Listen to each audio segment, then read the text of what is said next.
મહાત્મા જ્યોતિબા ફૂલે સેવાભાવી ટ્રસ્ટ દ્વારા નવાગામ ડિંડોલી ઉડનાયાર્ડ રતન ચોક ખાતે સાંસદ શ્રી સી.આર. પાટીલ પ્રેરણાથી સર્વજ્ઞાતિ સમૂહ લગ્નનું આયોજન કરવામાં આવ્યું હતું।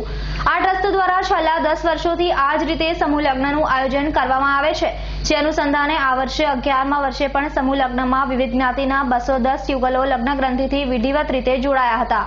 મોટાભાગના માતા પિતા તેમજ પરિવારમાં સમાજના અગ્રણીઓ સૌ કોઈ મોટી સંખ્યામાં ઉપસ્થિત રહ્યા હતા।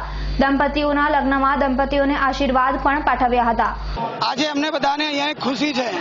સતત 10 વર્ષથી મહાત્મા જ્યોતિબા ફૂલે સેવાભાવી ટ્રસ્ટ આયોજિત આદરણીય સી.આર. પાટીલ સાહેબ એમના પ્રેરણાથી સર્વ જ્ઞાતિય સમૂહ લગ્નનું આયોજન કરીએ છીએ। સતત 10 વર્ષમાં વિવિધ સમાજના 247 દીકરીઓનો મેરેજ આ નવાગામ ખાતે થયેલ છે।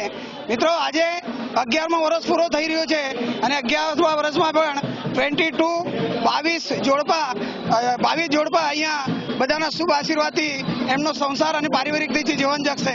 મિત્રો, આ ભવ્ય દિવ્ય કાર્યક્રમમાં તમામ વિસ્તારના કાર્યકર્તાઓનો ખૂબ સારો એવો સહયોગ રહે છે અને જ્યાં સુધી બધાનો સહયોગ છે, અમને ભગવાને સાચવી રાખ્યા છે ત્યાં સુધી આ કાર્યક્રમ ચાલુ રહેશે અને બધાનું ફરીથી અહીંયા આભાર માનું છું। મીડિયા કર્મચારીનો, પોલીસ ખાતાનો, તમામ કાર્યકર્તાઓનો ફરીથી આભાર માનું છું।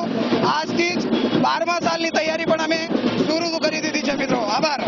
સર્વજ્ઞાતિ સમૂહ લગ્નમાં યુગલોએ વિધિવત રીતે પ્રભુતામાં પગલાં માંડ્યા હતા અને સમૂહ લગ્નનું સફળ આયોજન થયું હતું। Bureau report, Surat.